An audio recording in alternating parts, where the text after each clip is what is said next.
மங்கை மான்விழியாள். மான்விழி 1. மங்கை மான்விழி அம்புகள் என் மார்துளைத்ததென்ன, பாண்டி நாடனை கண்டு என் உடல் பசலை கொண்டதென்ன. ஏசி கம்பார்ட்மெண்டின் அமைதியை துளைத்துக் கொண்டு அலைபேசி ஒளி எழுப்ப ஒருத்தன் என்ற கடுப்போடு கண் விழித்தாள் மான்விழி. அதற்குள் அவசரமாக அலைபேசியின் அழைப்பொலி துண்டிக்கப்பட்டு அவள் கேட்டது பிரம்மையோ என்ற ஐயத்தை ஏற்படுத்தி இருந்தது. தன் அலைபேசியை உயிர்ப்பித்து மணி பார்க்க 5 என காட்டியது. இருள் பிரியாமல் வானில் ஒட்டிக்கொண்டு இருக்க அதனை இழுத்துக் கொண்டு ஒளியும் ஒளியும் உமிழ்ந்தபடி முன்னேறி கொண்டிருந்தது பாண்டியன் விரைவு ரயில் வண்டி. இதோ இன்னும் சில நிமிடங்களில் வைகையை கடந்து ரயில் நிலையத்துக்குள் சென்றுவிடும். இப்போதெல்லாம் குறித்த நேரத்திற்கு 1/4 மணி 1/2 மணி முன்பே விரைந்து ஓடி தன் கோட்டையை தொட்டு விடுகிறான் பாண்டியன்.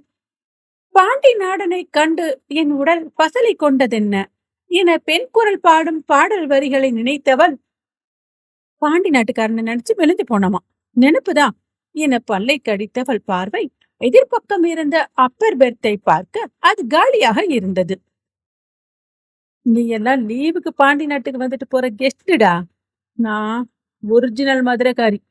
வாடா பாக்கலாம், உன் மூக்க உடைச்சு அனுப்பல, என் பேரு மான்விழி இல்ல என மனதில் கருவி கொண்டாள். நேற்று சென்னை எழும்பூர் ரயில் நிலையத்தில் கிளம்பும் நேரம் அவசரமாக வந்து ஜஸ்ட் மிஸ் என்பது போல வண்டியில் ஏற அவள் லக்கேஜை தூக்கி உள்ளே வர உதவி செய்தவன் அவன்தான். யாரோ என்று நன்றி நவில வாய் திறந்தவள், தேங்க்ஸ் எல்லாம் வேண்டாம், இது என்னோட கடமைமானு என இழைத்ததில் அப்படியே ரயிலிலிருந்து குதித்து விடலாம் போல இருந்தது. ஆனாலும் இவனுக்காக எதுக்கு நம்ம குதிக்கணும் என்ற சிலுப்பலோடு இருக்கை என் தேடி சைட் லோயரில் சென்று அமர்ந்தாள். இருக்கை உறுதியாகி இன்னும் படுக்கை கிடைக்காமல் இருக்க எதிர் சீட்டில் வந்து அமர்ந்தவனும் சாட்சாத் வழுதிதான். அரண்மனைக்கார வீட்டு தாத்தாவின் பேரன், அவள் அண்ணனின் நண்பன். இங்கேதுக்கு வந்து உட்கார்ந்திருக்க? இவள் நெற்றிக்கண்ணை திறக்க இவள் கேள்விக்கு பதிலாக, ரொம்ப தேங்க்ஸ் சார், சின்ன பிள்ளைய வச்சுக்கிட்டு நைட்டு பூரா எப்படி உட்காந்துட்டு வர போறோமோன்னு பயந்துட்டு இருந்தேன். நல்ல வேலை, உங்க சீட்டை எனக்கு கொடுத்து ரொம்ப பெரிய உதவி செஞ்சிருக்கீங்க என கைப்பிள்ளையோடு எதிரி இருக்கை லோயர் பெர்த்தில் இருந்த பெண்மணி நன்றி தெரிவித்தார். இட்ஸ் ஓகே, எங்க ஃப்ரெண்டு தான், நாங்க அட்ஜஸ்ட் பண்ணிக்குவோம் என பதிலை அந்த பெண்மணிக்கு சொன்னவன், இந்த சீட்டை போட்டு கிராஸா கால் நீட்டுனா 2 பேரும் கம்ஃபர்டபுளா உட்காந்துக்கலாமானு, பார்த்துக்கிட்டே பேசிக்கிட்டே வரலாம் என்று அவன் விவரிக்க, நீயே படுத்துக்கோ, நான் அடுத்த ஸ்டேஷன்ல இறங்கி பஸ்லயே போய்க்கிறேன் என அவள் எட, வெயிட் வெயிட் வெயிட், அதுக்குள்ள கோச்சுக்கிட்டா எப்படி, நீயே படுத்துக்கோ என அவளை அமர்த்தி விட்டு ஓடியவன் டிடிஆரை சந்தித்து அதே கம்பார்ட்மெண்டில் அப்பரை வாங்கி கொண்டு அவளை கண்காணித்தபடியேதான் பயணித்தான். அவன் பார்வை முதலில் குறுகுறுப்பையும் ஒருவித எரிச்சலையும் தந்தாலும் மற்றொரு புறம் பாதுகாப்பையும் தர கம்பளியை கீழே விரித்து வெள்ளை போர்வையால் முழுவதுமாக போர்த்தி கொண்டாள். கடந்த கால நினைவுகளை கண் முன்னே கொண்டு வர சி என்ற அசூசையோடு போர்வையை மேலும் இறுக்கிக் கொண்டாள். அந்த செயல் அவளையே கவனித்திருந்தவனுக்கு வேதனையை தர கண்மூடி தன் கோபத்தையும் இயலாமையையும் கட்டுப்படுத்தி கொண்டான். பாண்டியன் விரைவு வண்டி தன் வேகத்தை குறைத்து ஸ்டேஷனுக்குள் நுழைந்து கொண்டிருந்தது. அவசரமாக ரெஸ்ட் ரூம் சென்று ரெஃப்ரெஷ் ஆகி வந்தவள் முகம் துடைத்து தன் சிகையை போதி தன்னை சீர்படுத்திக் கொண்டாள். தயாராக நின்றவர்கள் வேகமாக இறங்க கடைசி நிறுத்தம் என்பதால் மான்விழி பொறுமையாகவே இறங்கினாள். அவன் முன் வண்டி ஏற வேண்டும் என அவசரமாக அண்ணனை அழைத்தாள். விக்ரமங்கலம் வைகை ஆற்றை ஒட்டிய அணைப்பட்டி அணைக்கு அருகில் உள்ள ஊர். நீர்பிடிப்பு உள்ள பகுதி என்பதால் வைகை வறண்டு போனாலும் விளைச்சல் குறையாது. ஊர் செழிப்பாகவே இருக்கும். அனைத்து வித மக்களும் வாழும் இவ்வூரில் பெரும் தனக்காரர்களுக்கும் பஞ்சமில்லை. இதில் வாழ்ந்த மக்கள் பெரும்பகுதி புலம்பெயர்ந்து பெரும் நகரங்களில் குடியேறி இருந்த போதும் குடும்ப பெயர், பரம்பரை, வம்சாவளி என்ற தங்களின் பூர்வீக அடையாளங்களுக்காக இங்குள்ள வீடுகளை பாதுகாத்து வருகின்றனர். வருடத்திற்கு ஓரிரு முறை வந்து தங்கிச் செல்வார்கள். சில குடும்பங்கள் விவசாயம், வேளாண்மை சார்ந்த தொழில்களை பார்த்து அதே ஊரில் வசிக்கின்றனர். அவர்களின் பிள்ளைகள் பள்ளி படிப்பு வரை பக்கத்து டவுனில் படித்து கல்லூரி படிப்புக்கு பெரும் நகரங்களுக்கு சென்று விடுகின்றனர். சொந்த ஊரிலிருந்து புலம்பெயராத குடும்பங்களில் மான்விழியின் குடும்பமும் ஒன்று. செல்வநாயகம் விவசாயம் மற்றும் அதை சார்ந்த தொழில்களும் செய்வதால் பணத்துக்கு குறைவில்லை. அவர் தந்தை சேர்த்து வைத்த சொத்தை பெருக்கி கட்டி காக்கிறார். நாயகத்தின் தாய் சம்பூர்ணம் இன்றும் தோட்டம் துறவு என்று சுறுசுறுப்பாக தெரியும் 70 தாண்டிய குமரி. செல்வநாயகத்தை கைத்தளம் பற்றி மனு ஏறியவர் செந்தூர் செல்வி. மாமியாருக்கு ஏற்ற மருமகளாய் வீட்டை சீரும் சிறப்புமாக செட்டு சிக்கனத்தோடு குடும்பம் நடத்துகிறார். இவர்களுக்கு மான்விழியை தவிர செந்தில் செல்வன், சரவண செல்வன் என்று 2 மகன்களும் உண்டு. மான்விழி மங்கை பெயருக்கேற்ற தேனி நிறம், கூர்நாசி, மானின் விழிகள் போல அகன்று நீண்டு ஓவியன் வரைந்த சித்திரமாக இருப்பவள். வாய் ஓயாமல் பேசும் பழக்கம் கிடையாது. ஆனால் பேசும் ஒரு சொல் ஊர்த்தீட்டிய அம்பாக வரும். இவள் MBA பட்டதாரி. பட்டய படிப்பாக கணிப்பொறியிலும் தேர்ச்சி பெற்று இருக்கிறாள். இவளை யாராவது இதை செய்ய முடியாது என சவால் விட்டால் அதை சாதித்து சொன்னவர் மூக்கை உடைப்பதில் அவளுக்கு பேரானந்தம். மதியாதார் தலைவாசல் மிதிக்க வேண்டாம் என்ற அவை பாட்டியின் முதுமொழியை தாரக மந்திரமாக கடைபிடிப்பவள். அதன்பின் அவர்களுடன் நட்பு எனும் வார்த்தையே அவள் அகராதியில் இல்லை. இந்த வருடம் முடியும் முன் மங்கைக்கு திருமணம் செய்து வைக்க செல்வநாயகம் கங்கணம் கட்டி அழைகிறார். அதே ஊரில் அரண்மனை வீடு என்று மக்களால் அழைக்கப்படும் பெரிய வீடு ஒன்று இருந்தது. இவர்களுக்கு உறவு முறைதான். இருந்தாலும் செல்வ செழிப்பில் மலைக்கும் மடுவுக்கும் உள்ள வித்தியாசம். அரண்மனை வீட்டில் மூத்த தலைமுறை அருள்வழுதி ஐயா, அன்னபூரணி அம்மாள். அடுத்த தலைமுறை சந்தனமாறன், கந்தமாறன், தென்தமிழ். சந்தனமாறன் மனைவி காஞ்சனாதேவி. இவர்களை விட வசதியான குடும்பத்து பெண். அவர்களுக்கும் 2 மகன், 1 மகள். மூத்தவன் எழில்வழுதி. அவனுக்கு திருமணம் முடிந்தது. காதல் திருமணம். அடுத்தவன் வழுதிவேந்தன்.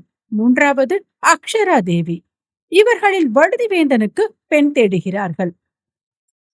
2 நாட்களுக்கு முன்பு நடுவில் பொதுவாக உள்ள ஊர்க்காரர் மாணிக்கம் வந்து அருள்வழுதி கேட்டதாக மான்பிடி மங்கையின் ஜாதகத்தை கேட்டார்.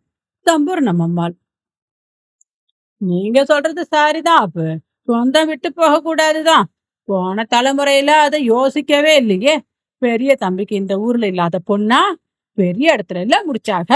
அதுக்கு அடுத்து 2 பேருக்கும் அசல் ஒரு சம்பந்தம் என இழுத்தார். ஆத்தா, போனதை விடுங்க. மூத்த பேரனும் காதல் கல்யாணம்னு போயிடுச்சு. இன்னதுக்காவது இங்க செய்யணும்னு நினைப்பாக போல எனவும், அதான் விவசாயமே சந்தைக்கு வந்துருச்சுல்ல முத்தின கத்திரிக்கா என்றார் சம்பூரணம். அம்மா, அது அவங்க விட்டு சொந்த விஷயம். வீட்டுக்கு வீடு பசங்க அப்படித்தான் செய்யுதுங்க. வழுதி மாமா கேட்ட மரியாதைக்கு ஜாதகத்தை கொடுத்து விடுவோம். சேர்ந்துச்சுன்னா அப்புறமா பாத்துக்கலாம். செல்வநாயகம் கருத்து சொல்ல, நீங்க அவங்க அளவுக்கு நம்மளால சீர் செய்ய முடியுமா? பெரிய இடம், எனக்கு பயமா இருக்கே என்றார் செந்தூரம். அதையெல்லாம் யோசிக்காத. ஜாதகம் தானே கெட்டிருக்காக, கொடுத்து விடுவோம், பிறகு பாப்போம் நாயகம் சொல்ல. அப்பா, வேந்தன் ரொம்ப நல்ல பையன். இந்த சம்மதம் மட்டும் நடந்துச்சுன்னா நம்ம மங்க ரொம்ப நல்லா இருப்பா. ஜாதகத்தை கொடுத்து விடுங்கப்பா. பொருந்தி வந்தா என்ன கேட்டாங்கனாலும் செஞ்சிடுவோம் என்றான் மூத்த மகன் செந்தில். இப்படி சொல்லும் மகனை பெருமையாக பார்த்தார் நாயகம். சிவில் இன்ஜினியரான அவன் இப்போதுதான் தனியாக கான்ட்ராக்ட் எடுத்து சிவில் வேலையை பார்த்து கொண்டிருக்கிறான். சரவண செல்வன் பேங்க் ஒன்றில் ஆபீசராக இருக்கிறான். மகள் ஊரிலிருந்து திருவிழாவிற்கு வரும் முன்பே அவள் அறியாமல் ஜாதகத்தை கொடுத்து விட்டனர். விக்ரமமங்கலம் தாடகை நாச்சியம்மன் கோவிலில் காப்பு சாற்றி 10 நாட்களாக கோவில் திருவிழா நடைபெற்றுக் கொண்டிருக்கிறது. ஊர்காவல் தெய்வங்கள் வீரபத்திரர், கருப்பண்ணசாமி, அருளம்மன் சேர்த்து வைகாசி பெருவிழாவாக நடத்தி கொண்டிருக்கின்றனர். 4 வருடங்களுக்கு ஒரு முறை விமரிசையாக செய்வார்கள். மற்ற வருடங்களில் கொஞ்சம் எளிமையாக நடத்தி கொள்ளுவார்கள். தினமும் அம்மன் வீதி உலா வரும். கடைசி 3 நாள் விழாவுக்கு வெளியூரில் வாழும் அந்த கிராம மக்களும் வருவார்கள். 10 நாள் திருவிழாவின் கடைசி 3 நாட்களில் முதல் நாள் முளைப்பாரி, 2ஆம் நாள் பால்குடம், அக்னிச்சட்டி, 3ஆம் நாள் பொங்கல், அடுத்த நாள் மஞ்சள் நீராடி கறி விருந்து போடுவர். இந்த திருவிழாவில் கலந்து கொள்வதற்காகத்தான் மான்விழி சென்னையிலிருந்து கிளம்பி வந்திருந்தாள். அதே வண்டியில் வழுதிவேந்தன் மட்டுமின்றி அவன் குடும்பமே வந்திருந்தது. மான்விழி மங்கை மதுரை ரயில் நிலையத்தில் வந்து இறங்கியவள் தன் பெரிய அண்ணனை தேடி நடைபாதை வழியே நுழைவாயில் நோக்கி நடந்தாள். அதே ரயிலில் முதல் வகுப்பில் இருந்து சந்தனமாறன் குடும்பமும் இறங்கியது. இவள் கையில் செல்போனை பிடித்த வண்ணம் ஓரமாக நின்று அவள் அண்ணனுக்கு திரும்ப திரும்ப முயன்று கொண்டிருந்தாள். தொடர்பு எல்லைக்கு வெளியே இருப்பதாக வந்தது. இவளை அடையாளம் கண்ட சந்தனமாறன், செல்வநாயகமாக தானே பண்ணி என்றார். அவர் குரலில் தலையை உயர்த்தியவள், ஆமா சார், நீங்க பெரிய வீட்டு தாத்தா மகன் தானே, வணக்கம் என்றாள். வணக்கம்மா, எங்க அப்பா அவனுக்கு தாத்தானா நான் உனக்கு மாமா இல்லையா, அப்படியே கூப்பிடு என்றவர். காஞ்சி, இதுதான் அப்பா சொன்னாங்களே மங்க என்றார்.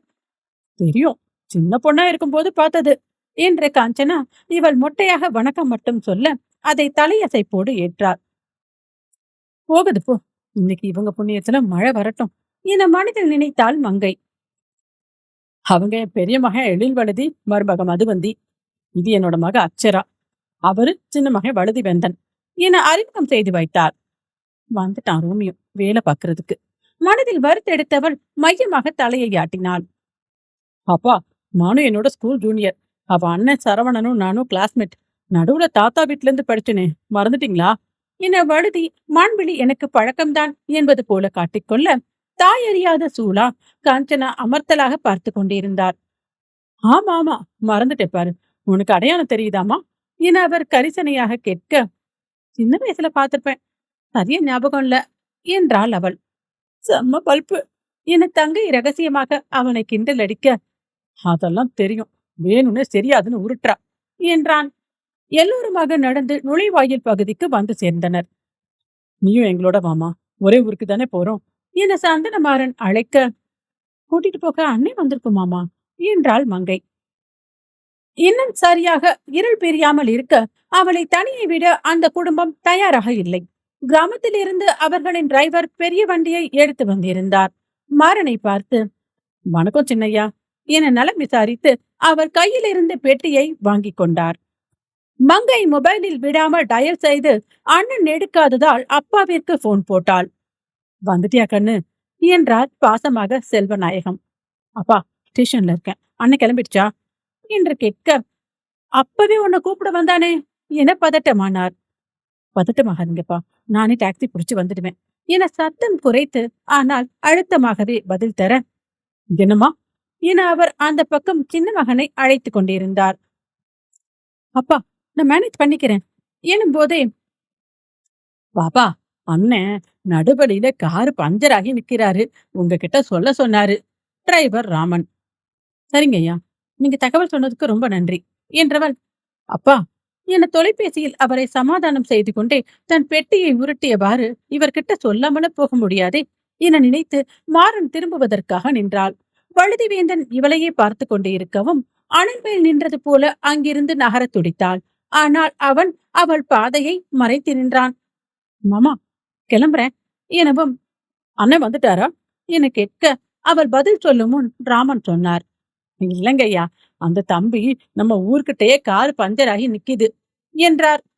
அலைபேசியில் நாயகம் வேறு பதறி கொண்டிருக்க, அப்பா, சென்னையிலிருந்து வந்தவளுக்கு மதுரையிலிருந்து வர தெரியாதா என வாக்குவாதம் செய்து கொண்டிருக்க, அப்பாவா, இங்க குடுமா என வாங்கிய சந்தனமாறன், வணக்கம் மாப்பிள, நான் மாறன் என உரிமையாகவே பேச்சை ஆரம்பித்தார். இதை சற்றும் எதிர்பார்க்காத நாயகத்துக்கு லேசான பதட்டம். வணக்கம் அத்தான் என குசலம் விசாரித்தார். ஒரு நிமிட பேச்சுக்கு பின், மருமகளை நான் கூட்டிட்டு வரேன், நீ கவலைப்படாத என நொடியில் நாயகத்தின் கவலையை போக்கி மண்விழிக்கு பேசவும் இடம் தராமல், ராமன், மருமக பெட்டிய டிக்கில வைங்க, நீ வண்டியில ஏறுமா என்றார். இல்லங்க மாமா, நான் போயிடுவேன் என்ற அவளது மறுப்புக்கு மதிப்பே இல்லாமல் போனது. மங்க, பேசாம வண்டியில ஏறு, வயசு பொண்ணு தனியா அங்க நிக்கிறது நல்லதுக்கு இல்ல என காஞ்சனா கட்டளையிட்ட பிறகு அதற்கு மறுப்பு தெரிவிக்க முடியாமல் கீழ்ப்படிந்தாள். பின்னால் உள்ள கடைசி சீட்டில் ஏறினால் அடுத்து அக்ஷரா உட்காருவாள் என கணக்கிட்டு மடக்கிய சீட்டின் வழியே உள்ளே ஏறினாள். அவள் நினைத்தது நடக்குமா என்ன? காஞ்சனாவும் அவர் மருமகளும் நடு சீட்டில் அமர பின் சீட்டிற்கு போக மறுத்தாள் அக்ஷரா. மகன்கள் இருவரும் பிறந்து 8 வருடம் கழித்து பிறந்த மகளை செல்லமாக வளர்த்ததன் விளைவு அவள் பிடிவாதம். மகளை முறைத்து சந்தனமாறன், இந்தா நீ ஏறு என்றார். மங்கைக்கு அடுத்து வழுதிவேந்தன் அமர்ந்தான். எழில் வழுதி அடுத்து ஏறிக்கொண்ட பின் சீட்டை இழுத்துவிட்டு அக்ஷரா அமர்ந்தாள். வண்டி கிளம்பியது. அதுவரை பேசாமல் இருந்த வழுதி வேந்தன் அவளை சீண்டும் நோக்கோடு, விதி வலியது, சிக்கிட்டா மான்விழி என்றான். அவளுக்கு மட்டும் கேட்கும் விதமாக. அதுக்கு வேற ஆள பாரு, நசிக்கிற புள்ளிமான் இல்ல, உயிரை விடுற கவரிமான் என்ற மான்விழியின் அதிரடியில் விக்கித்து போனான் வழுதி வேந்தன். இவர்களுக்குள் உள்ள மோதலுக்கான காரணத்தை இவர்கள் ஊர் போய் சேரும் முன் பார்த்து விடுவோம். மான்விழி 2. வழுதி வேந்தன் இடைநிலை பள்ளி படிப்பை தன் தாத்தா வீட்டில் இருந்துதான் படித்தான். இங்கிருக்கும் சிறுவர் சிறுமியர் ஆங்கிலம் வழி கல்வி பயில மதுரை அவுட்டரில் உள்ள பள்ளிக்கு வேனில் சென்று வருவது வழக்கம். அவன் 6வது படிக்கும் போது இவள் 2வது படித்தாள். செந்தில் செல்வனும் வழுதியும் ஒரே வகுப்பு. நண்பனின் தங்கை என்பதில் சீண்டிக் கொண்டே இருப்பான். குண்டாக இருக்கும் அவளை பூசணிக்காய் என கிண்டல் செய்வான். அவள் ஸ்நாக்ஸை தட்டி பறிப்பது, ஜடையை இழுப்பது என வம்பு செய்வான். அண்ணன்களோடு விடுமுறையில் சுற்றித் திரியும் மான்விழி ஒரு நாள் தோழிகளோடு மாங்காய் பறித்து வரும்போது தோட்டத்துக்காரனிடம் விளையாட்டாக காட்டிக் கொடுத்தான். வீட்டில் செந்தூரம் பிரம்பால் வெளுத்து விட்டார். 9ஆம் வகுப்புக்கு வெளியூர் போனவன் லீவுக்கு மட்டுமே வருவான். அவன் 3-4 மொழிகள் கற்பதை பெருமையாக சொல்லி, இந்த ஊரில் படித்தால் சாணிதான் தட்ட முடியும் என்ற கருத்தை பொய்யாக்க தமிழ் ஆங்கிலத்தோடு ஹிந்தியையும் கற்றாள். ஒரு திருவிழாவில் நாட்டியமாடினாள். நல்லா கத்திரிக்காய்க்கு கையும் காலம் முளைச்ச மாதிரி இருந்துகிட்டு டான்ஸும் ஒரு கேடு என்றான். அதன் முதல் டான்ஸ் கிளாஸ் போய் வந்து வீட்டிலும் விடாத பயிற்சி. கல்ச்சுரலில் பங்கேற்று ஜெயிக்கும் அளவு தேறினாள். இந்த ஊர் பொண்ணுங்க 10ஆம் கிளாஸ் படிச்சுட்டு கல்யாணம் பண்ணி குழந்தை பெற்றுக்கதான் லாயக்கு என்று சொல்லியதற்காக வெளியூர் சென்று பட்டம் வாங்கி வேலையும் செய்கிறாள். என்னத்தை படிச்சு என்ன பண்ண, ஒரு ஆம்பளை வந்து கைய வச்ச பயந்து நடுங்குவாளுங்க என்று அவன் பேச்சில் தற்காப்பு கலை பயின்றாள். ஒரு முறை கிராமம் வந்த காஞ்சனா வழுதி இவர்கள் வீட்டு அருகில் நின்று பேசிக் கொண்டிருக்கும் போது, தராதரம் பார்க்காம பேசாத வேண்டா, அவங்க எல்லாம் ஏணி வச்சாலும் நம்மள பிடிக்க முடியாது என சொன்னவுடன் தங்களை சொல்கிறார் என நினைத்து அவன் அம்மா மேலும் துவேஷம் வந்தது. இதையெல்லாம் தாண்டி அவள் பருவ வயதில் தோழிகளுடன் சினிமா பார்க்க கிளம்பி வந்தாள். வழியில் மரத்தில் இருந்து காற்றில் மிதந்து வந்த ரத்தம் முறிஞ்சும் அட்டை பூச்சி இவள் மேல் விழுந்தது. பாவாடையின் மேல் சட்டையை தாண்டி மார்பில் அது ஒட்டிக்கொண்டு ரத்தத்தை உறிஞ்ச ஆரம்பித்தது. கூட இருந்த பிள்ளைகள் செய்வது அறியாது நின்றனர். அட்டையை தொட்டால் இவர்கள் ரத்தத்தையும் உறிஞ்சும். அந்த வழியே போனவன் அவள் முகச்சுளிப்பை பார்த்து அருகில் வந்தான். கண்ணை மூடி பல்லை கடித்து சகித்தவள் அவன் அருகில் வரவும் வழியில் அவனை இறுக்கி பிடித்தாள். அதன் பின் அவள் நெஞ்சில் அட்டை என சொல்லவும் சிறிதும் யோசிக்காமல் அவள் முன் திறப்பு சட்டை பட்டனை தெரிந்து மார்பில் ஒட்டியிருந்த அட்டை பூச்சியை கையில் பிடித்து எடுத்து விட்டான். அவன் கையில் ஒட்டியதை கல்லில் தேய்த்து காயம் ஏற்படுத்தி கொண்ட பின்னரே அட்டை விழுந்தது. அவள் சட்டை கிழிந்ததை பார்த்து தன் சட்டையை கழட்டி அவளுக்கு அணிவித்து வீட்டில் விட்டான். இந்த நிகழ்வில் அவன் மேல் நன்றி உணர்ச்சி ஏற்படாமல் அவன் மார்பை தொட்டதை அவமானமாக எண்ணினாள். அதற்கு அவன் விளக்கம் கொடுக்க முயன்ற போது அவள் நிற்காமல் செல்லவும் பின்னிருந்து பிடித்து இழுத்தான். அவள் பிளவுஸ் கிழிந்தது. இப்படி அவன் நன்மை செய்த போதும் அவனை பணக்கார விட்டு திமிர் பிடித்தவன் என்ற எண்ணமே அவளிடம் இருந்தது. அவள் இயல்புப்படி அவனை ஒதுக்க ஆரம்பித்தாள். சரவணனை தேடி வந்தாலும் இவள் அந்த பக்கம் எட்டியும் பார்க்க மாட்டாள். அவனோ இவளை பார்க்கத்தான் ஏதாவது காரணத்தோடு வருவான். பெரிய வீட்டுக்கு அவள் அம்மா ஏதாவது கொடுத்து அனுப்புவார். ஊரில் இருந்து அவர்கள் வீட்டுக்கு வந்திருந்தால் மாட்டேன் என மறுத்து விடுவாள். தாத்தா ஆச்சி மட்டும் இருந்தால் போய் பேசிக்கொண்டு இருந்து விட்டு வருவாள். அருள் வழுதி சுவாரஸ்யமாக பேசுவார். ஆச்சியும் பிரியமாக இருப்பதால் போய் வருவாள். அரண்மனை வீட்டு வாகனம் நகரின் பரபரப்பை தாண்டி விக்ரமமங்கலம் செல்லும் பாதையில் பயணித்துக் கொண்டிருந்தது. சந்தனமாறன் மங்கையை திரும்பி பார்த்து, இப்ப என்னமா செய்யற, எங்க வேலை பாக்குற என கேட்டார். நான் MBA முடிச்சிருக்கேன் மாமா, கேம்பஸ்ல செலக்ட் ஆகி ஒரு கம்பெனில வேலை பார்த்துட்டு இருக்கேன் என விவரங்களை சொன்னாள். ஓ, உங்க MD ராமநாதனா? அவன் என் ஃப்ரெண்டு தான் என்றார். பொதுவாக சில பேச்சுக்கள் என பயணம் ஓடியது. அந்த நேரம் மொபைல் சினுங்கியது. செந்தில் தான் அழைத்தான். நான் வந்துட்டு தான் இருக்கேன், பெரிய வீட்டு தாத்தா ஃபேமிலியோட வரேன், நீ அங்க வந்து பிக்கப் பண்ணு என்றாள். அடுத்து வந்த போனில் அந்த பக்கம் சொன்னதை கேட்டு இருந்தவள், mister Suresh, I mean travel, I will call you later என்றாள். மீண்டும் மீண்டும் போன் அடிக்கவும் god help don't call me again என மெதுவாக ஆனால் அழுத்தமாக சொல்லி போனை ஸ்விட்ச் ஆஃப் செய்தாள். எல்லாம் வேந்தன் பக்கத்தில் இருந்து எரிச்சல். இவளது பதில் பின் சீட்டில் இருந்த அண்ணன் தம்பிக்கு மட்டுமே கேட்டது. உன் பாடு கஷ்டம்தான் என வேந்தனிடம் ரகசியமாக சொன்னான் எடி. வீட்டுக்கு திரும்பும் பாதை வரும் முன், மனு, நான் உன்கிட்ட பேசணும் என்றான் வேந்தன்.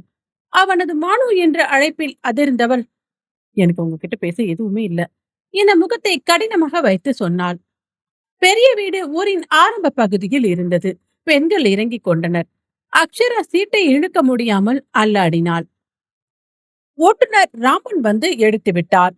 ஆண்கள் இருவரும் சுலபமாக இறங்கினர். உயரம் கொஞ்சம் அதிகமாக இருந்ததால் மங்கை கால் வைத்து இறங்கும் முன் வழுக்கியது. அவள் கீழே விழாமல் இடையோடு அணைத்து தாங்கினான் வேந்தன். அவள் வேகமாக நிலத்தில் நின்று அவன் கைகளை தட்டிவிட்டாள். அவன் முகம் சுருங்கியது. தாத்தா வெளியே வந்து நின்று பேரன் பேத்திகளை வரவேற்க, காஞ்சனா வணக்கம் மாமா என கும்பிடோடு உள்ளே சென்றார். பெரிய பேரனையும் அவன் மனைவியையும் நிறுத்தி ஆழம் சுற்றினார் பாட்டி. அப்போதுதான் மங்கையை பார்த்த தாத்தா, இந்த பேத்தியையும் கூட்டிட்டு வந்துட்டியா மாறா, சபாஷ் என்றார். மங்கை அவரை பார்த்து, வணக்கம் தாத்தா, நல்லா இருக்கீங்களா என விசாரிக்க, பேத்தியா நீ வந்துட்டியே, என்ன குறை என்றார்.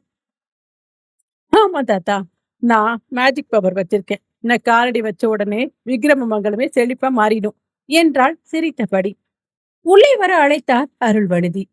இல்ல தாத்தா, இப்படி நடக்கிறேன், அண்ணன் வந்து கூப்பிட்டுக்கும், அப்பதாவ பார்த்து ரொம்ப நாளாச்சு, கிளம்புறேன் என்றாள். அதற்குள் செந்தில் வந்து சேர்ந்தான். எல்லோரிடமும் சொல்லி விடை பெற்றான். செல்வநாயகம் இவள் வரவை ஆவலாக பார்த்திருந்தார். எதுடா கண்ணு வந்த என்றார். அவள் முகத்தில் எள்ளும் கொள்ளும் பட்டால் வெடிக்கும். அவ்வளவு சூடாக வந்தாள். வரும் வழியிலேயே செந்திலுக்கு மண்டகப்படி நடந்திருந்தது. ஏன்பா, ஒரு காரை கூட ஒழுங்கா சர்வீஸ் பண்ணி வைக்க மாட்டீங்களா? ஊசியில, அதுவும் அவங்க கூட வரும்போது எனக்கு எவ்வளவு அவமானமா இருந்துச்சு தெரியுமா என பொறிந்தாள் மங்கை மான்விழியாள். இப்படியெல்லாம் பேசுபவள் அல்ல மகள். எனவே யோசனையாக பார்த்தார். அண்ணன், நீ வர முடியாதுன்னு நேத்தே சொல்லி இருந்தா நானே கேப் புக் பண்ணி வந்திருப்பேன் என நொடித்தவள் அப்பத்தாவை எல்லாம் பார்க்கவில்லை. மாற்று உடை எடுத்து நேரே குளிக்க போனாள். செல்வநாயகம் மகனை அர்த்தமாக பார்க்க, வர்ற வழி புற எனக்கு அர்ச்சனை தான் என்றான். பாப்பா அவங்க கிட்ட முகத்தை காட்டுச்சா கவலையோடு கேட்க, அங்கெல்லாம் சமத்து பொண்ணா இருந்துச்சு, தாத்தா கிட்ட வாயடிச்சுது, ஆனா வேந்தன் முகம்தான் இறுகி இருந்துச்சுப்பா என்றான். அந்த பையனுக்கு தானே இவ ஜாதகம் கேட்டு வாங்கிட்டு போனாங்க நாயகம் கேட்க, ஆமாப்பா, எனக்கு ஏதோ வித்தியாசமா தெரியுது, ஜாதகம் பொருந்தி இருக்கா என்ன என பதில் கேள்வி கேட்க, 10 பொருத்தமும் இருக்கான், ஜாதகம் வாங்கிட்டு போன மாணிக்கம் சொன்னாரு என்றார் நாயகம். பெரிய விட்ட ஆளுங்க வர்ற முன்னாடி விஷயத்த சொல்லிருங்க என செந்தில் யோசனை சொல்ல, நேரம் பார்த்து சொல்றேன்ப்பா என்றார். குளித்து தலையில் துணியை கட்டிக்கொண்டு சொட்டு மீறத்துடன் வந்த மகளை பார்த்த செந்தூரம், நீ எப்படி வந்த என்று கேட்க, உன் மகனை கேளு என சென்றாள். வந்தது வராததுமா அருளமை வந்து இறங்கிடுச்சா என்ன? செந்தூரம் கணவரை பார்த்து கேட்க, செந்தில் நடந்ததை சொன்னான். இதுக்கே இந்த ஆட்டம் ஆடுறா, ஜாதகம் கொடுத்தது மட்டும் தெரிஞ்சது ஆடி தீத்துருவா, நீங்க தானே உங்க மகக்கிட்ட பேசிக்கிங்க என அவர் பொறுப்பிலிருந்து கலன்று கொள்ள, நாயகம் சரியான சமயத்துக்காக காத்திருந்தார். காலை உணவு முடிந்து அப்பத்தா சம்பூரணத்துடன் மண்பிடி பேசிக் கொண்டிருக்க, ஏண்டா கண்ண, படிப்பு முடிஞ்சு கை நிறைய சம்பாதிக்கிற, அடுத்து என்ன மாப்பிள்ள பாத்துடுவோமா என தூண்டில் போட்டார். ஏன் அப்பத்தா, இன்னும் நிறைய நான் வாழ்க்கையில சாதிக்க வேண்டியது இருக்கு, இப்ப என்ன அவசரம் என்றாள். மான்விழியின் விழியில் ஏதேனும் ஆர்வம் வந்ததோ என ஊன்றி பார்த்து மனதில் குறித்து கொண்டார்.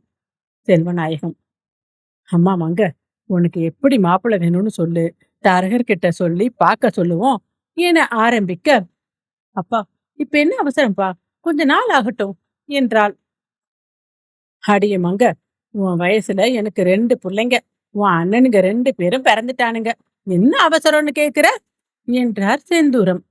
அதுக்கு நான் என்ன பண்ண, உனக்கு என்ன மாதிரி நல்ல அப்பா இல்ல, அப்கோர்ஸ் எங்க அப்பாவை பார்த்து நீ மயங்கி சாரின்னு சொல்லியிருப்ப என்றாள். 2வது சொன்ன பாரு, என் மாவனை பார்த்து மயங்கிதான் கட்டி இருக்கும், அது மட்டும் உண்மை என்றார் சம்பூரணம். செல்வநாயகம் ஹஹஹா என சிரித்தார். செந்தூரம், "ஹம், இதுக்கு ஒன்னும் குறைச்சல்ல" என நறுக்கிய காய்கறியை அடுப்படியில் வைக்கச் சென்றார். ஆமாமாங்க, எங்க கதையை விடு, உன் கதைக்கு வருவோம். நீ யாரையாவது மனசுல நினைச்சிருந்தா சொல்லு, நமக்கு ஒத்து வருமானு பேசி பாப்போம் என்றார். மகள் தலை குனிந்து கொண்டு மறுப்பாக தலையசைத்தாள். இல்லப்பா, என் மனசுல அப்படிலாம் யாரும் இல்ல என சொல்லும் போது கண்கள் கலங்கியது. அம்மா, நான் கோபமா கேட்கலடா, இப்ப இருக்க பிள்ளைங்க ஆசைப்படுதுங்களே, அதுக்காக கேட்டேன் என மகள் தலையில் கை வைத்தவாறு சொன்னார். செல்வநாயகம் சேரில் உட்கார்ந்திருந்தார். பக்கத்து திண்ணையில் அப்பத்தா அமர்ந்திருக்க, காலடியில் அமர்ந்திருந்த மங்கை தகப்பனின் மடியில் தலை வைத்துக் கொண்டாள். வாஞ்சையாக தடவியவர், பெரிய வீட்ல இருந்து அருள்வழுதி மாமா உன் ஜாதகம் கேட்டு விட்டாருடா என்றார். வேடுக்கென அப்பாவை நிமிர்ந்து பார்த்த மங்கை, கொடுத்தீங்களாப்பா என கேட்டாள். அவள் கேட்டது எந்த பாவம்? மகிழ்ச்சியா, கோபமா, எதிர்பார்ப்பா என செல்வநாயகத்தால் கணிக்க முடியவில்லை. பெரியவங்க கேட்கும்போது என்னமா செய்யறது, கொடுத்துட்டேன். உன் விருப்பம் இல்லாம மத்த எதுவும் நடக்காது. நீ வரும்போது பாத்திருப்பியே, சரவண சிநேகித பையன்னு நினைக்கிறேன், யாருக்குன்னு சொல்லல என்றார் நாயகம். யாருக்கா இருந்தாலும் அவங்க வீடு வேண்டாம்ப்பா, என்னால முடியாது என அறைக்குள் சென்று விட்டாள். என்னம்மா பட்டுன்னு சொல்லிடுச்சு என நாயகம் தன் அம்மாவிடம் வினவ, சரி விடு, இன்னும் பதில் ஒண்ணு வரல, அப்புறம் பார்க்கலாம் என்றார் சம்பூரணம். மாலையில் பட்டு சேலை கட்டி கனமாக தங்க நகை அணிந்து குடை திமிக்கி காதோடு ஆட, தலை நிறைய பூவுடன் அவளின் அகன்ற விழியை காதில் பென்சிலில் மேலும் மெருகூட்டி விக்ரமமங்கலம் இளைஞர்களின் தூக்கம் தொலைக்கவே தயாராகி வந்தாள். அவள் தோழியும் ஒன்றுவிட்ட அத்தை மகளுமான மல்லிகா வந்திருந்தாள். அம்மா, மல்லி கூட முன்னாடி போகவா, இல்ல நீயும் வரியா என கேட்டுக்கொண்டே கூடத்திற்கு வந்தாள். சரவணன் பேங்கிலிருந்து அப்போதுதான் வந்தவன், மங்கை மான்விழியாள் எப்ப வந்தீங்க என்றான். 10 மணி பேங்குக்கு 7 மணிக்கே கிளம்பி எங்க ராசா போனீங்க, நகர்வளமா என்றாள் மங்கை. முந்தி மாதிரியா பேங்க் வேலை, நாய்ப்படாத பாடு. சரி, கோயிலுக்கா கிளம்பிட்ட, இருடி பாடிகார்டு வேலை பார்க்க வரேன் என்றான். எனக்கு பாடிகார்டு வேலை பார்க்க வரியா, இல்ல வேற யாருக்காவது வலை வீச வரியா என்றாள்.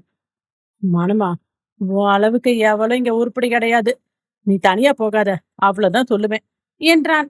இதை கேட்ட மல்லிகா அழகு காட்டி முறைத்தாள். நான் தற்காப்பு கலையெல்லாம் படிச்சிருக்கேன், என்ன நானே பாதுகாத்துக்குவேன் எனவும், மனமா, கைய பிடிச்சா இருப்பானுங்க, பார்வையிலே தின்னுடுவானுங்க, 5 நிமிஷம் இரு வந்துடுறேன் என அறைக்கு ஓட அண்ணனின் அக்கறையில் நிகழ்ந்தாள். கிளம்பி வந்தவனுக்கு தட்டில் முறுக்கு அதிரசமும் டம்ளரில் காஃபியும் தயாராக இருந்தது. மல்லிகா கொண்டு வந்து செருமியபடியே நீட்டினாள். வரும்போதே அவளை பார்த்து விட்டான். அவளை வம்பிழுக்கவே தங்கையை அதிகமாக புகழ்ந்தான். மல்லிகா, இரு பாத்துக்கிறேன் என நயன பாஷை பேசிக் கொண்டிருந்தாள். டே அண்ணா, நீ நம்ம வீட்டு புள்ளதானே, நம்ம அண்ணன் தானேன்னு நான் நம்பிட்டேன்டா. நீ பாடிகார்டு வேலை பார்க்க வந்தது மானுக்கு இல்ல மல்லிக்குன்னு இப்பதானே புரியுது என்றாள் மங்கை. புரியுதுல்ல, நடைய கட்டு, வா போகலாம், உனக்கு வேற ஆளு வரும் என்றான். என்ன என அவள் முறைக்க, அதை கண்டு கொள்ளாமல் அம்மா அப்பத்தாவிடம் தான் இருவரையும் கூட்டிச் செல்வதாக சொல்லி வந்தான். மான்விழி கோவிலுக்கு சென்ற பின் பெரிய வீட்டில் இருந்து அருள்வழுதி தன் மகன்கள் இருவரையும் மட்டுமே அழைத்து கொண்டு செல்வநாயகம் வீட்டுக்கு வந்தார். ஏற்கனவே தொலைபேசியில் தொடர்பு கொண்டு இருந்ததால் நாயகமும் செந்திலுடன் வீடு வந்து சேர சரியாக இருந்தது. உள்ளே அழைத்து உபசரித்தனர். அப்பத்தாவும் வாங்கண்ணே என மரியாதைக்கு அழைத்தார். அவ்வளவே. தென்தூரம், வாங்க பெரியப்பா, கும்பிடுறேன் கும்பிடுறேன் என அவர்கள் இருவரையும் வரவேற்று அடுப்படிக்கு ஓடி உபசரிக்க காஃபி பலகாரம் எடுத்து வரப்போனவரை அருள்வழுதி அழைத்தார். அம்மா செந்தூரம், காஃபி பலகாரம் எல்லாம் ஆச்சு, தண்ணி மட்டும் கொண்டா என வாங்கி அருந்தினார். மருமகனே, நான் கேட்ட மரியாதைக்கு மாணிக்கத்து கேட்ட மங்க ஜாதகத்தை கொடுத்து விட்டது ரொம்ப சந்தோஷம். நான் ஜாதகம் கேட்டது சின்னவன் கந்தமார மகன் இளவழுதிக்காக. ஜாதகம் 10க்கு 8 பொருந்தி இருக்கு. இளவழுதியும் இவனுக்கு துணையா வியாபாரம் பார்க்கறான், வருமானமும் நல்லா இருக்கு. எனக்கு உங்க வீட்டுல சம்மந்தம் வச்சுக்கணும், நம்ம மங்கைய மருமகளா ஆக்கிக்கணுங்கிற ஆசை. போன முறை கந்த வந்தப்ப சொன்னேன், அவனும் மகன்கிட்ட பேசவும் பொண்ணு MBA படிச்சிருக்குன்னு சொல்லவும் சரின்னுட்டான். நாளைக்கு தான் மாப்பிள்ள வரான். அதான் உங்ககிட்ட பேசிட்டு போகலான்னு வந்தேன். என்ன நீளமாக பேசினார். மாமா, நீங்க பெரியவங்களே வந்து கேக்குறது எனக்கு ரொம்ப சந்தோஷம். மங்க இன்னைக்கு தான் வந்திருக்கு. நான் பேசிட்டு சொல்றேனே என்றார் நாயகம். அதுவரை ஏதோ நினைவுகளில் உழன்ற சந்தனமாறன் தொண்டையை செருமியபடி, ஆமாப்பா, மகக்கிட்டையும் கேளு. நல்ல தெளிவான பொண்ணு. எங்க கூட வர்றதுக்கு அவ்வளவு யோசனை. நான் தான் காலையில கட்டாயப்படுத்தி வண்டியில கூட்டிட்டு வந்தேன் என்றார். மருமக வீட்ல இல்லையா நாயகம் என கேட்டார் கந்தன். இப்பதான் அண்ணன் சின்னவனோட போறா. ஆனா பெரியப்பா, உங்க வசதிக்கு நாங்க ஈடுகட்ட முடியுமான்னு யோசனையா இருக்கு என்றார் செந்தூரம். அம்மா, உன் மகளே பெரிய சொத்து தான். அவளை பணத்தை காரணம் காட்டி விட்டுட்டா எங்களை மாதிரி முட்டாள் யாரும் இல்ல. பேசிட்டு சொல்லுங்க, குடும்பத்தோட வரோம் என்று விட்டு கிளம்பினார். இப்பதான் இவருக்கு பணத்தை காரணம் காட்டி சம்பந்தத்தை விடக்கூடாதுன்னு தெரிஞ்சுதா என அப்பத்தா சலித்தார்.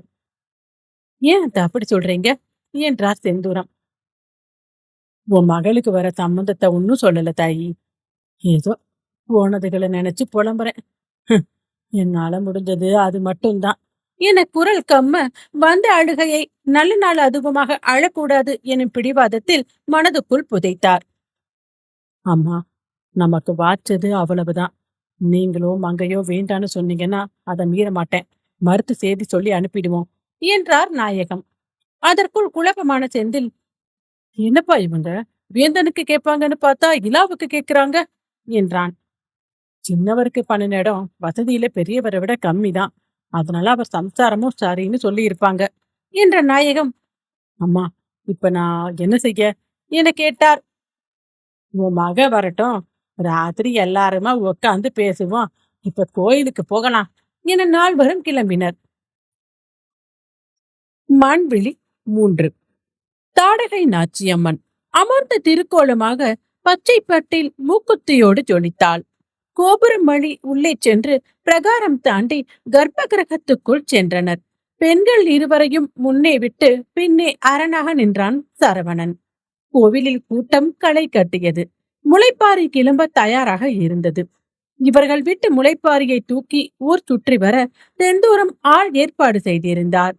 மகள் ஊர் சுற்ற மாட்டாள் என்பது அவர் அறிந்ததே. ஓரமாக நின்று வேடிக்கை பார்த்தனர். மல்லி பிரசாதம் வாங்க போக சரவணனும் அவள் பின்னோடு கூட்டத்தில் சென்றான். மங்கை தனியாக இருந்தாள். மனு, உன்கிட்ட பேசணும் என வந்து நின்றான் வழுதி வேந்தன். நான் ஏற்கனவே சொல்லிட்டேன், எனக்கு உங்ககிட்ட பேச ஒண்ணும் இல்ல என்றாள் கராராக. ஒரு சான்ஸ் தரமாட்டியா? அப்படி நான் என்ன தப்பு பண்ணேன் என்றான். எனக்கு உனக்கு என்ன பேச்சு வேண்டியிருக்கு? என்ன சம்பந்தம்? அதுதான் ஏனி வச்சாலும் எட்டாதுல்ல. ரொம்ப மனசை கெடுக்காத என்றாள். அப்படின்னா நான் பேசினா அவன் மனசை கெடுமா? அவன் குறுக்கு கேள்வி கேட்க அவனை திரும்பி ஒரு பார்வை தீட்சண்யமாக பார்த்தாள். ஓய் பொழப்ப பாரு. வந்தமா, சாமி கும்பிட்டமா, போனமான்னு இருங்க என கோவிலை விட்டு வெளியேறினாள். சுற்றி கடைகள் புதிதாக முளைத்திருந்தன. ஒரு வீடு பூட்டி இருந்தது. சரவணனுக்கு மெசேஜ் அனுப்பிவிட்டு அந்த திண்ணையில் அமர்ந்தாள். பின்னால் வந்த வேந்தன் 2 அடி இடைவெளியில் அமர்ந்தான். ஆமாம், அவள் எதற்கு கோபப்படுவாள் என்றே தெரியாதே. மனு, நான் உன்னை ரொம்ப காயப்படுத்திட்டேனடா. என்னை பார்த்தாலும் எரிந்து விழற. அப்படி நான் என்ன பண்ணேன் சொல்லு என்றான். எனக்கும் தெரியாது. ஆனா உன்னை பார்த்தா எனக்கு கோபம்தான் வருது. நீ என்ன ரொம்ப படுத்துற என்றாள். வேந்தனுக்கு சிரிப்பு வந்தது. சிரித்தால் கொன்று விடுவாள் என அடக்கி கொண்டான். என்ன பண்ணலாம்? இதை சரி செய்ய வேண்டாமா என்றான். சரி பண்ணி என்ன பண்ண போறோம்? 2 நாள் பாக்குறது தானே, சகிச்சுக்கிறேன். ஆனா நீ என் முன்னாடி வராத என்றாள். கோயில் திருவிழானா எல்லாருக்கும் அது பொதுதானே.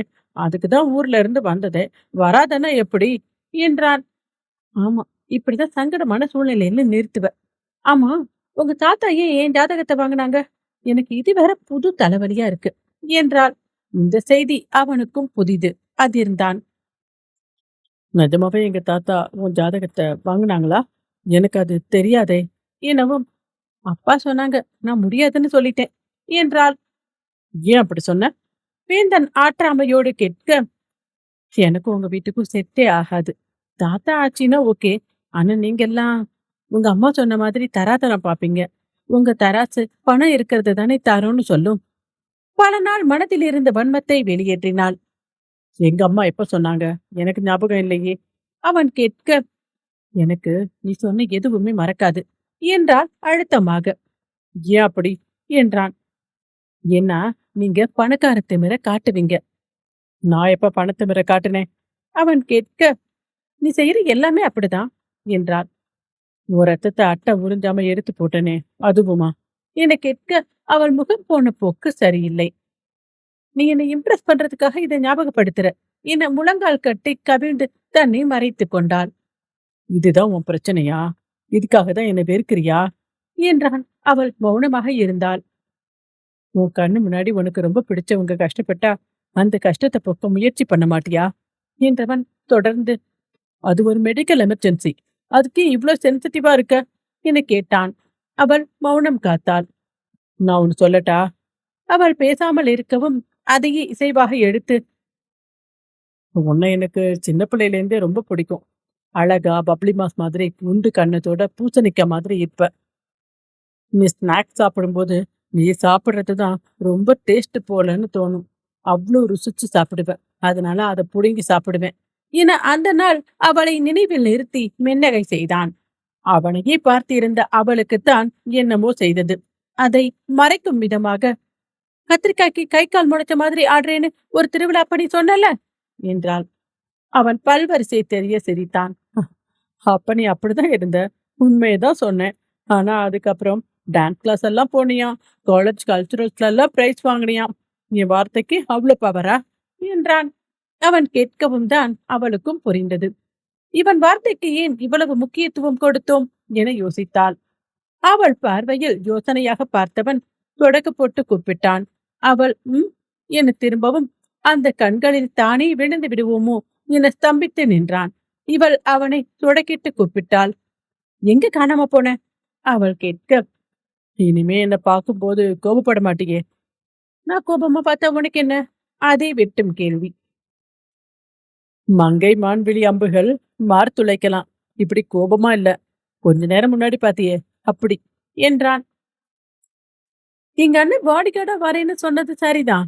அவன் இருந்தா இவ்வளவு தைரியமா பேசுவியா என்ன என்று கேட்க, உனக்கு உங்க வீட்டுல மரியாதையா பேசவே சொல்லி தரலையா? உன்னை விட 4 வயசு மூத்தவன் நான், வா போங்கிற என்றான். இதை விட கேவலமா என் மனசுல ஒண்ணு திட்டுவேன். இவ்வளோ மரியாதையா பேசுறேன்னு நீ சந்தோஷப்படு எனும் போதே இவர்கள் இருந்த இடத்திற்கு செல்வநாயகத்தின் செல்வன்கள் இருவரும் வந்தனர். டே மச்சான், மாம்சு என இருவரையும் வேந்தன் காட்டி தழுவிக்கொள்ள அவர்களும் அதே அன்போடு அவனிடம் பழகினர். பார்த்து கொண்டிருந்த மான்வெளிக்குத்தான் பொசு பொசுவென வந்தது. நீங்க 3 பேர் கூட்டா என் சம்மதம் இல்லாம எப்படி பிளான் போடுவீங்க? செந்திலண்ணா, உங்க கார் பிரேக் டவுன் ஆனது கூட செட்டிங் தானா என மான்விழி போரிய, சத்தியமா இல்லடா என செந்தில் தங்கையை சமாளிக்க சரவணன் மர்ம புன்னகையோடு நின்றான். மூவரையுமாக காய்ச்சி எடுத்தவள், உங்க திட்டம் எப்படி பழிக்குதுன்னு நானும் பாக்குறேன் என முன்னே செல்ல சரவணன் அவள் பின்னோடு சென்றான். மான்விழி வேந்தனை திரும்பி துளைக்கும் பார்வை பார்த்துவிட்டு செல்ல இதழோரம் குறுநகையோடு பார்த்து நின்றான் வேந்தன். டேய் மச்சான், நீ அவ கழுத்துல தாலி கட்டினதுக்கு அப்புறமா சைட் அடிச்சுக்கோ. ஒரு முக்கியமான விஷயம், உங்க தாத்தா மங்க ஜாதகத்தை கேட்டது இளவழுதிக்காக என செந்தில் குண்டை தூக்கி போட அதிர்ந்த வேந்தன், நான் தாத்தா கிட்ட பேசுறேன் என்றான். கோவிலில் இருந்து முளைப்பாரி கிளம்பும் நேரம் வந்தது. பெண்கள் தூக்குவதால் இதை முன்மாலை பொழுதில் வைத்திருந்தனர். சாமி சுற்றி வரும் நேரம் விடிந்துவிடும். அதனால் அவரவர் வீட்டுக்கு முன் வந்து நின்று கொள்வார்கள். முன்னால் சக்தி கரகம் எடுத்து வரும் சாமியாடிக்கு தண்ணீர் ஊற்றுவார்கள். மங்க, நம் முளைப்பாரி தூக்கி ஏற்பாடு செஞ்சிருந்த பொண்ணு தீண்டல் ஆயிட்டாலாம். நீ செத்த தூக்கிட்டு வா, நீயும் மல்லியும் மாத்தி மாத்தி தூக்குங்க, சரியா? என் ஆத்தா அல்ல என செந்தூரம் கெஞ்சி கொண்டு இருக்க, என்னம்மா நீ, வீதி விதியால என்னால அலைய முடியாது என்றாள் மான்விழி. அதை கேட்டபடி செந்திலுடன் வந்த வேந்தன், அத்த, அவளுக்கு முளைப்பாரி தூக்கிட்டு சுத்துற அளவுக்கு வலு இல்லையோ என்னவோ என வம்பிழுக்க, ஆமா, எனக்கு வலு இல்லைன்னு இந்த வழுதிக்கு தான் தெரியும். என்ன ரொம்ப கண்டவரு. சரிவா தூக்குறேன். இனி ஒரு சிச்சுவேஷன்ல இது மாதிரி மாட்டி விடாத. மலி வாடி என அம்மாவுக்கு சொல்லுவது போல அவனுக்கும் ஒரு சொல் முறைப்போடு சென்றாள் மான்விழி. செந்தூரத்திற்கு சந்தோஷம். இவளை சரிக்கட்ட கெஞ்ச வேண்டுமே என பலவிதமான வசனங்களோடு தயாராக நின்றவர் ஒரே வார்த்தையில் வழிக்கு வரவும் அவள் போய்விட்டாளா என்பதை உறுதி செய்து கொண்டு, நீங்க நினைச்சதெல்லாம் கைகூடும், ரொம்ப நன்றி தம்பி என்று விட்டு அவன் பதிலுக்கும் காத்திராமல் அவள் பின்னால் ஓடினார். எல்லாரையும் இப்படிதான் ஆட்டி வப்பா போல என புன்னகையுடன் நினைத்தான் பழுதிவேந்தன். டே மாப்பிள, மங்க என்ன முறைச்சிக்கிட்டு தான் இருக்கு, நீ என்னமோ அவார்டு கொடுத்த மாதிரி சிரிக்கிற என்றான் செந்தில். இல்ல மாம்சு, உன் தங்கச்சி, உங்க அம்மா, நீங்க அண்ணன் தம்பி 2 பேரை தவிர வேற யாரையாவது மரியாதை இல்லாம பேசுறாளா என கேட்டான். இது ரொம்ப முக்கியமான கேள்வியா? நான் என்ன சொல்றேன், நீ என்ன சம்மந்தமே இல்லாம கேக்குற என செந்தில் நொடிக்க, கேட்டதுக்கு பதில் சொல்லு மாம்சு என்றான் மீண்டும். அதெல்லாம் கோபம் மனசுல இருந்தாலும் காட்டாம நல்ல பேர் எடுத்துட்டு வந்துரும் என்றான் செந்தில். ஆனா என்னை எப்பவுமே மரியாதை இல்லாம தான் பேசுவா என மகிழ, அதனால என செந்தில் எடுத்து கொடுக்க, நானும் மனத்தளவு அவளோட நெருக்கமான உறவுல இருக்கேன்டா என்றான் வேந்தன். ஐயோ, உன் கண்டுபிடிப்பு, அவகிட்ட வம்பு பண்றவங்கிட்ட இதை விட பத்திரகாளியா இருப்பா என்றான். ஓ மாம்சு, இதெல்லாம் உனக்கு புரிஞ்சிருந்தா நீ ஏன் முரட்ட சிங்கிளா சுத்துற?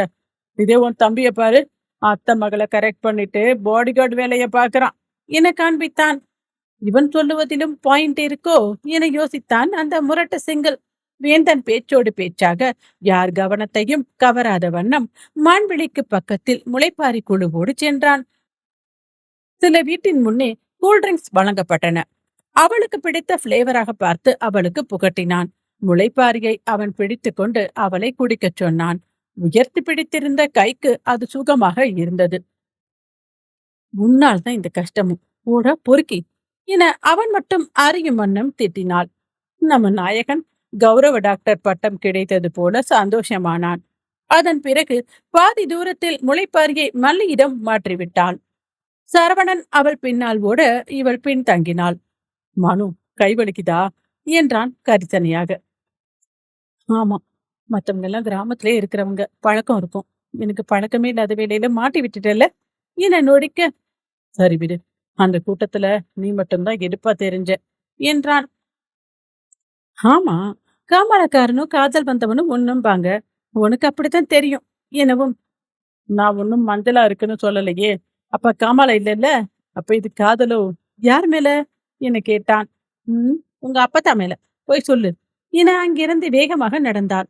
மான்விழி கூடவே ஓடி வந்த வழுதி வேந்தன் அவளை தெருமறைவில் இழுத்து, அப்பத்தாவுக்கு தாத்தா இருக்காரு, இந்த வழுதிக்குதான் ஒரே ஒரு மான்விழி மங்க வேணும், கிடைப்பாளா என அவள் மான்விழிகளை ஊடுருவி விழியோடு விழி பொருத்தி நேராக கேட்டான்.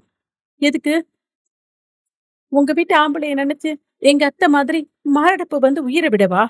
நானாவது ஒருத்தி எங்க வம்சத்துக்கு பிறந்த மகளா இருந்துட்டு போறேப்போ என மூக்கு விடைக்க, விழி நீர் மடை திறக்கவா என தயாராக நிற்க, இமை மூடி சமாளித்து தன் கையை பற்றி இருந்த அவன் கையை அகற்றிவிட்டு முன்னேறி சென்றாள். வழுதி வேந்தன் இது என்ன புதுக்கதை என குழம்பி நின்றான். மண்விழி 4. இரவில் அருள் வழுதி தாத்தா தன் மகன்களோடு பேசிக் கொண்டிருந்தார். வழுதி வேந்தன், நான் கொஞ்சம் பேசணும் என்றான். என்ன என்பது போல மூவரும் பார்த்தனர். மங்கையோட ஜாதகம் வாங்கினீங்களா தாத்தா? என்கிட்ட நீங்க சொல்லவே இல்லைல்ல என கேட்டான். எனக்கு மங்க பொண்ணு இந்த வீட்டுக்கு மருமகள் ஆக்கணும். உங்க அப்பா சித்தப்பா 2 பேர்கிட்டையும் கேட்டேன். பெரியவன் பதிலே சொல்லல. சின்னவன் சரின்னு சொன்னான். அதுதான் ஜாதகம் வாங்கினேன் என்றார் தாத்தா. நீங்க ஏப்பா என்கிட்ட ஒரு வார்த்தை கூட கேட்கல? நான் இதே ஊர்ல 3 வருஷம் வளர்ந்தவன்ப்பா என்றான் வேந்தன். எனக்கு அப்பாவோட ஆசை தெரியும்பா. என் மகனான உனக்கு அந்த பொண்ணு தரமாட்டாங்க, அதனாலதான் கேட்கல என்றார் சந்தனமாறன். ஏப்பா, நமக்கு என்ன குறைச்சல்? எல்லாத்துலயும் அவங்கள விட ஒரு படி ஒசந்து தானே இருக்கும் என எழில் வழுதி தம்பிக்கு ஏற்றுக்கொண்டு கேட்டான். மங்கையோட அர்த்தலட்சுமி யாருக்கும் சொல்லாம மனசுக்குள்ளேயே உங்க அப்பாட நினைச்சிருந்திருக்கும் போல. உங்க அப்பா கல்யாணம் ஆன மறுநாள் செத்து போச்சு.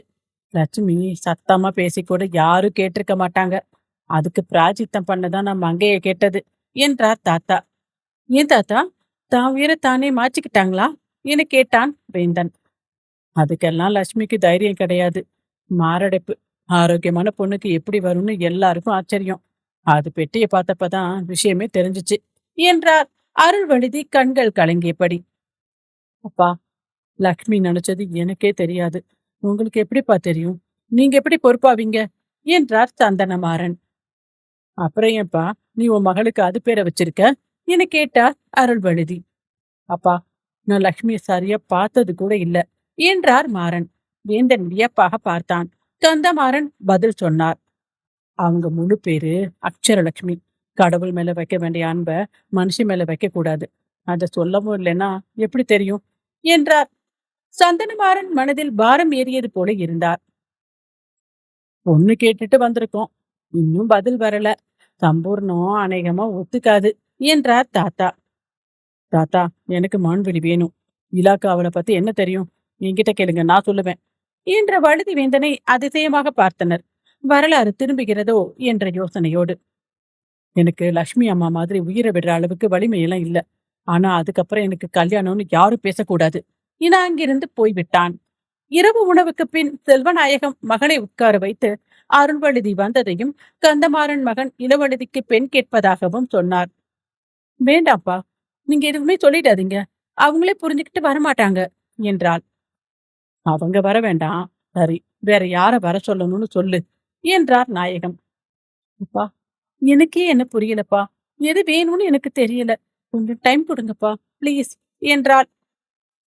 அதுக்கு இல்லமாங்க, நல்ல சம்பந்தம் வேற, எங்க கண்ணு முன்னாடியே நீயும் இருப்ப, தெரிஞ்ச குடும்பம், வலிய சீதேவிய ஏன் வேணாங்கணும் என செந்தூரம் எடுத்து சொல்ல, செந்தி, பாப்பா யோசிக்கணும்னு சொன்னா விடு, கட்டாயப்படுத்தாத என அத்தோடு பேச்சை முடித்து ஓய்வெடுக்க போனார். இனி இரவில் சாமி ஊர்வலம் வரும்போது விழித்திருக்க வேண்டும். பூப்பல்லக்கில் சாமி ஊர்வலம் வந்து முடிந்திருந்தது. அந்த அசதியில் எல்லோரும் தாமதமாகவே கண் விழித்தனர். காலையில் வழுதிவேந்தன் மான்விழியை தேடி இவர்கள் வீட்டிற்கு வந்துவிட்டான். நேரே செல்வநாயகத்திடம் சென்றவன், மாமா, நான் உங்க மகளோட பேசணும் என கைகூப்பி நின்றான். அவர் மொத்தமாக குழம்பியிருந்தார்.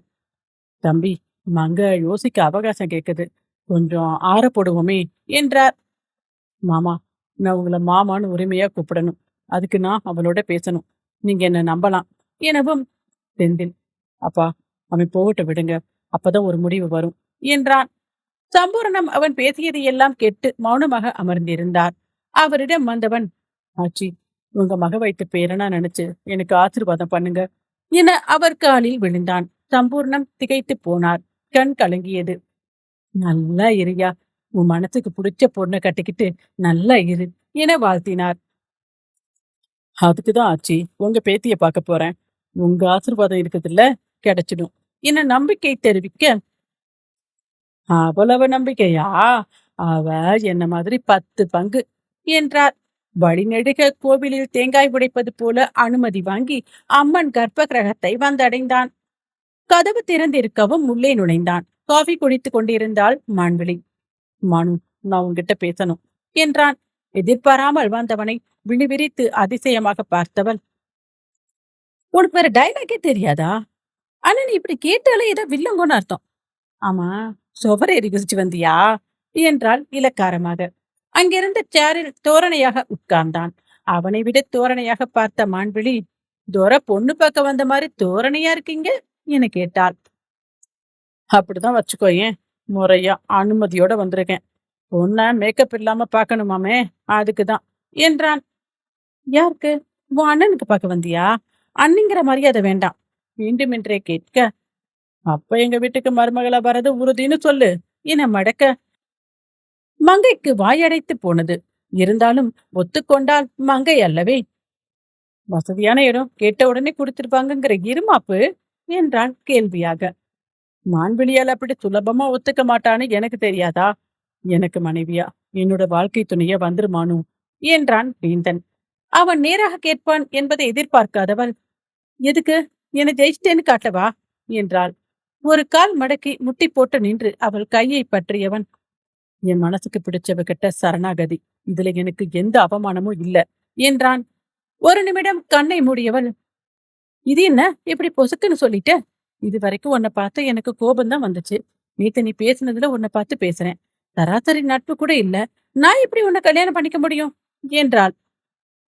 என்ன கல்யாணம் பண்ணிக்கிறது பத்தி யோசனை இல்லையா? இல்ல கல்யாணத்தை பத்தியே யோசனை இல்லையா என கேட்டான். அவள் யோசிக்கவும் தானே தொடர்ந்தான். நான் சொல்லவா, உனக்கு என்ன ரொம்ப பிடிக்கும். முதல்ல சின்ன பிள்ளையா இருக்கும்போது கோபம் இருந்திருக்கும்.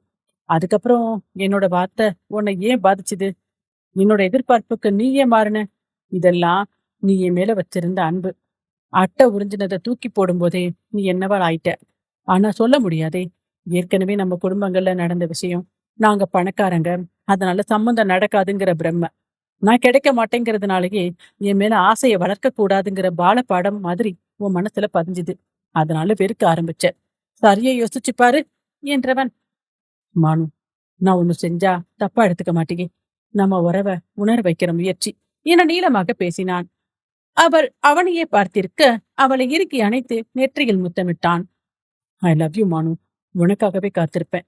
யோசிச்சு பதில் சொல்லு என விடுவித்து சென்றான். அவள் 1000 வோல்ட் மின்சாரம் தாக்கியது போல அப்படியே உட்கார்ந்திருந்தாள். அவளின் கூர்மையான வார்த்தைகள் மறந்து போயின. அவளது தற்காப்புக்களை கை கொடுக்கவில்லை. இவன் என்னை என்ன செய்தான் என யோசித்தாள். அதன் பின்னர் வீட்டில் அமைதிதான். மாலை அக்னி சட்டி தீமிதித்தல் என்ன நடந்தது? அக்னி சட்டி வலம் வந்து கோவிலில் இறங்கி இருந்தது. அன்று இளைஞர்கள் அனைவரும் வேஷ்டி சட்டையில் இருந்தனர். மான்விழிக்கு யோசிக்க அவகாசம் தந்து வீட்டினர் பேச்சை எடுக்காமல் இருந்தனர். அவன் தீச்சட்டி வைத்திருந்த இடத்தில் நின்று உறவுகளுடன் பேசிக் கொண்டிருந்தான். ஒரு சட்டையில் அணிந்தது போல இருந்த நெருப்பு யாரோ தட்டிவிட்ட எண்ணெய் விழுந்து குபீர் என தீப்பற்றியது. பற்றிய தீ வேந்தனின் வேட்டியில் பட்டது. பட்டு வேட்டை நிமிடத்தில் பற்றி எரிய அவனையே பார்த்திருந்த மான்விழி வழுதி என பெரும் கூவலுடன் அருகில் வைத்திருந்த மஞ்சள் கலந்த தண்ணீர் குடத்தை தூக்கி மின்னலென வந்து அவன் மீது ஊட்டினாள். தீயை கைகளால் தட்டி தட்டி அணைத்தாள். தீ பிடிக்கிறது கூட தெரியாம என்ன பேச்சு வேண்டி கிடக்கு? உனக்கு ஏதாவது ஆச்சுன்னா நான் என்ன பண்ணுவேன் என சுற்றம் சூழல் மறந்து திட்டி தீர்த்தாள் மங்கை மான்விழியாள். பார்த்திருந்த திருவிழா கூட்டம் இன்னைக்கே மஞ்சள் தண்ணி ஊத்திட்டாளா என கேலி பேசியது. 3 மாதங்கள் கழித்து அரண்மனை பெரிய வீட்டில் முதலிரவு அறை ஜோடிக்கப்பட்டு வழுதிவேந்தன் பரபரப்பாக அமர்ந்திருந்தான். மதுபந்தி மங்கையை அறை வாயிலில் விட்டு சென்றாள். மனு, வாடி, எவ்வளவு நேரமா உனக்காக வெயிட் பண்றேன் என வேகமாக சொன்ன கணவனை, ஆக்க பொறுத்தவன் ஆற பொறுக்க மாட்டியா என்பது போல பார்த்தாள். அவள் பார்வையில் அசடு வழிந்தவன், அது இல்லடி, ரொம்ப நாளா கேட்கணும்னு நினைப்பு, எப்படி கேட்கறதுன்னு தெரியாம இருந்தேன் என நிறுத்தி, மனு, உன்கிட்ட ஒண்ணு கேட்கவா என்றான். இப்ப என்ன வில்லங்கம்? தாலிதான் கட்டிட்டியே என்றாள். அந்த அட்டை ரத்தம் உறிஞ்சினதுல என் விரல்ல ஒரு தழும்பு இருக்கு. உனக்கும் அந்த இடத்துல இருக்கா என வில்லங்கமாய் கேட்டான் வழுதி வேந்தன். உன்னைய விவஸ்தை கெட்டவனே, முதலரவுல வந்து கேள்வியை கேட்பாங்க என தலையணையை எடுத்து அழிக்க ஆரம்பித்தாள் மங்கை மான்விழியாள். விருப்புக்கும் வெறுப்புக்குமான இடைவெளி ஊழளவு மட்டுமே. மனதின் வார்த்தைகளை தன் இணையிடம் கௌரவம் பார்க்காது மனம் விட்டு இறங்கிவிட்டால் இரு மனம் சேர்ந்த இனிய இல்லறத்தை நடத்தலாம். மங்கை மான்விழி அம்புகள் அவன் மார்பை மன்மத அம்புகளால் கொய்யட்டும். மங்கையவள் வழுதியின் பேரன்பை இன்பமாய் சுகிக்கட்டும். வழுதி வேந்தன் மங்கை மான்விழியை வாழ்த்தி விடை பெறுவோம். நன்றி. என்ன நேயர்களே, மங்கை மான்விழியால் நாவல் உங்களுக்கு பிடிச்சிருந்துச்சா? இந்த நாவல் உங்களுக்கு பிடிச்சிருந்துச்சுன்னா உங்களுடைய கருத்துக்களை கீழே கமெண்ட் செக்ஷன்ல போஸ்ட் பண்ணுங்க. அப்புறம் உங்க ஃப்ரெண்ட்ஸ் அண்ட் ரிலேட்டிவ்ஸ்க்கு இந்த வீடியோவை ஷேர் பண்ணுங்க. மறக்காம லைக் அண்ட் சப்ஸ்கிரைப் பண்ணி பக்கத்துல இருக்கிற பெல் ஐக்கானை சூஸ் பண்ணி ஆளுங்கிற ஆப்ஷனையும் சூஸ் பண்ணிக்கோங்க. அப்பதான் நாங்க போடுற வீடியோஸோட நோட்டிபிகேஷன் உங்களுக்கு தவறாமல் வந்து கிடைக்கும். உங்களிடமிருந்து விடை பெறுவது நான் உங்கள் ஆர்ஜே சுஜா. நன்றி, வணக்கம்.